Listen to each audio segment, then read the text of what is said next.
ഓരോ ലോകകപ്പും ഫുട്ബോൾ ലോകത്തിന് പുതിയൊരു കഥ സമ്മാനിക്കാറുണ്ട്. ചിലപ്പോൾ അതൊരു താരത്തിന്റെ ഉയർച്ചയായിരിക്കും, അല്ലെങ്കിൽ ഒരു ടീമിന്റെ അത്ഭുത കുതിപ്പാവും. ചിലപ്പോൾ ഒരു രാജ്യത്തിന്റെ കായിക സംസ്കാരത്തെക്കുറിച്ചാവും വലിയ ചർച്ചകൾ. ഇത്തവണയും അത്തരത്തിലുള്ള നിരവധി മുഹൂർത്തങ്ങൾ ലോകം കണ്ടു. കുഞ്ഞൻ രാജ്യങ്ങളായ കാബോ വെർദെ, കുറസാവോ, ആഫ്രിക്കൻ ശക്തികളായ കോങ്കോ, ദക്ഷിണാഫ്രിക്ക എന്നിവരുടെ പ്രകടനങ്ങൾ ലോക ശ്രദ്ധ നേടി. അതിൽ വേറിട്ട് നിൽക്കുന്നതാണ് ജപ്പാന്റെ ഫുട്ബോൾ യാത്ര. ലോകവേദിയിലേക്ക് വെറുതെ കടന്നു വന്ന ഒരു ടീമായിരുന്നില്ല ബ്ലൂ സമുറായ്. ഇന്ത്യ ഉൾപ്പെടെ ഏഷ്യൻ രാജ്യങ്ങൾ പഠിച്ചെടുക്കേണ്ട ചില പാഠങ്ങൾ പറഞ്ഞു തരുന്നുണ്ട് ബ്ലൂ സമുറായികൾ.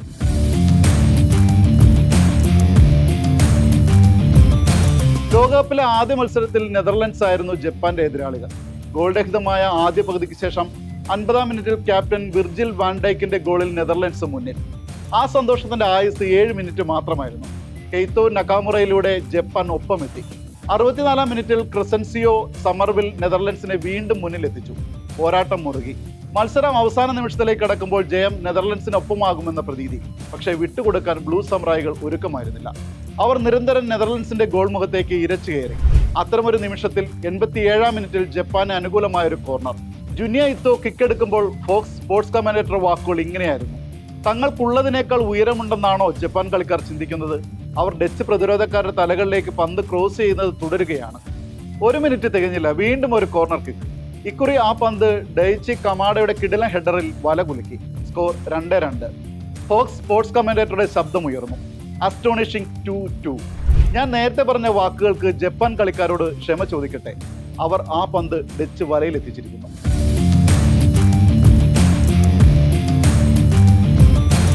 രണ്ടാം മത്സരത്തിൽ ടുണീഷ്യ എതിരാളികൾ. വിസിൽ മുഴങ്ങി 4-ാം മിനിറ്റിൽ ഡൈച്ചി കമാഡ ടുണീഷ്യൻ വല കുലുക്കി. കെയ്തോ നകാമുറയുടെ പാസിലായിരുന്നു അതിവേഗ ഗോൾ. 31-ാം മിനിറ്റിൽ അയാസെ ഉവേഡയുടെ ഊഴം. ആദ്യ പകുതി ജപ്പാൻ സ്വന്തമാക്കി. 69-ാം മിനിറ്റിൽ ഉവേഡയുടെ അസിസ്റ്റിൽ ജൂനിയ ഇത്തോയും 83-ാം മിനിറ്റിൽ അയാസെ ഉവേഡ രണ്ടാം വട്ടവും സ്കോർ ചെയ്തതോടെ ജപ്പാൻ ഏകപക്ഷീയമായ 4 ഗോളിന് ജയം സ്വന്തമാക്കി. ലോകകപ്പിലെ ജപ്പാന്റെ ഏറ്റവും വലിയ ജയം. ഗ്രൂപ്പ് ഘട്ടത്തിലെ അവസാന മത്സരത്തിൽ സ്വീഡനെയാണ് അവർ നേരിട്ടത്. 56-ാം മിനിറ്റിൽ ഡെയ്ഡൻ മൈഡയിലൂടെ ലീഡെടുത്തത് ജപ്പാനായിരുന്നു. എന്നാൽ 62-ാം മിനിറ്റിൽ ആന്റണി എലാങ്കിലൂടെ സ്വീഡൻ ഒപ്പമെത്തി. മത്സരം 1-1 സമനിലയിൽ അവസാനിച്ചു. ഗ്രൂപ്പിൽ നിന്ന് 2ാം സ്ഥാനക്കാരായാണ് ജപ്പാൻ റൗണ്ട് ഓഫ് 32-ലേക്ക് എത്തിയത്. അവിടെ എതിരാളികൾ ബ്രസീലായിരുന്നു. ആദ്യം ഗോൾ നേടി ലീഡെടുത്തെങ്കിലും മത്സരം 1-നെതിരെ 2 ഗോളുകൾക്ക് ബ്രസീൽ സ്വന്തമാക്കി.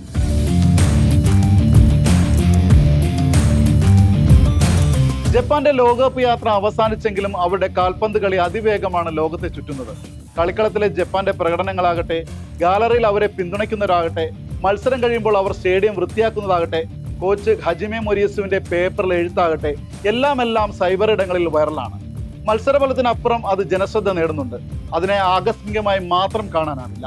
നൂറ്റാണ്ടിലേക്ക് ഒരു സ്വപ്നപാത കെട്ടി അതിൽ നടന്നു തുടങ്ങിയ ഒരു രാജ്യത്തിന്റെ വളർച്ചയാണ് ആ പ്രകടനങ്ങൾ. ഫുട്ബോളിനെ അത്ര ഗൗരവമായി കാണാതിരുന്നവരിൽ നിന്ന് സ്കൂളിലും നഗരങ്ങളിലുമൊക്കെ പന്ത് തട്ടുന്നവരുടെ കൂട്ടത്തെ കാണുന്ന തരത്തിലേക്കാണ് ആ വളർച്ച. ഒരു തലമുറ മുൻപ് രാജ്യത്തിനകത്ത് മാത്രം കളിച്ചൊരു സംഘവുമായാണ് ജപ്പാൻ ആദ്യ ലോകകപ്പിനെത്തിയത്. പിന്നാലെ എത്തിയ തലമുറ യൂറോപ്യൻ ലീഗുകളിൽ പന്ത് തട്ടുന്നവരായി. കാലാന്തരത്തിൽ കാൽപന്തിന്റെ വിശ്വപോരിൽ അവർ സ്ഥിരം സാന്നിധ്യമായി.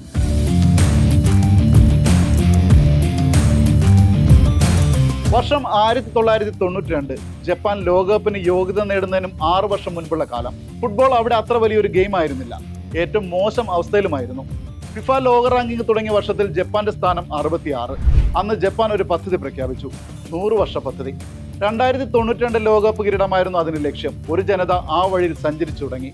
6 വർഷങ്ങൾക്കിപ്പുറം 1998 ബ്ലൂ സമുറായ് ലോകകപ്പിൽ വരവറിയിച്ചു. 2002 ടീം വിശ്വപരിണെത്തി. അതോടെ 2005 അവർ തങ്ങളുടെ 100 വർഷ പദ്ധതി പരിഷ്കരിച്ചു. 2092 ലോകകപ്പ് കിരീടം എന്നത് 2050 ലോക കിരീടം എന്നാക്കി.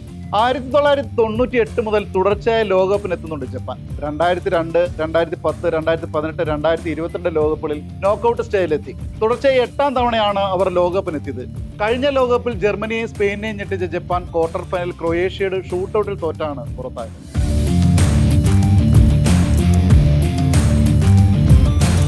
ഫുട്ബോളിലേക്ക് ശ്രദ്ധ പതിഞ്ഞതിനു ശേഷം ക്രമാനുഗതമായ ഒരു വളർച്ചയാണ് ജപ്പാന് സാധ്യമായത്.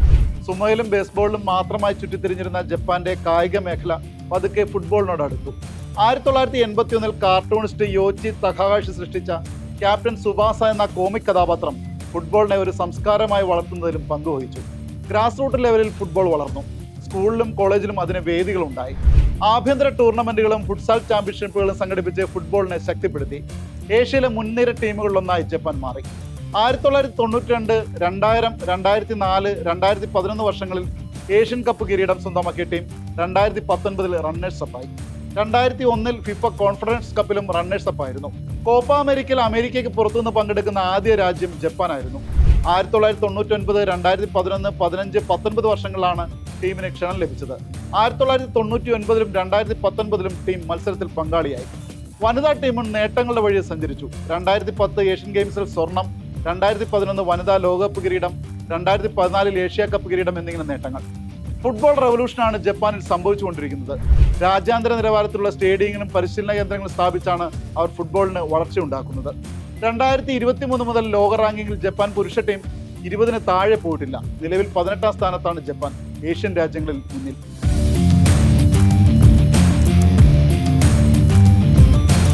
നൂറ്റാണ്ടിലെ ലക്ഷ്യപ്രഖ്യാപനത്തിന് പിന്നാലെയാണ് ജപ്പാനിൽ ജെ ലീഗ് പിറവിയെടുക്കുന്നത്. ജപ്പാന്റെ സ്വന്തം പ്രൊഫഷണൽ ഫുട്ബോൾ ലീഗ്. നൂറുകണക്കിന് ക്ലബ്ബുകൾ, മത്സരങ്ങൾ, മത്സരിച്ച് ശേഷി വരിക്കുന്ന കളിക്കാർ. അങ്ങനെയാണ് ജപ്പാനിൽ ഫുട്ബോളിന് വളർച്ചയുണ്ടായത്.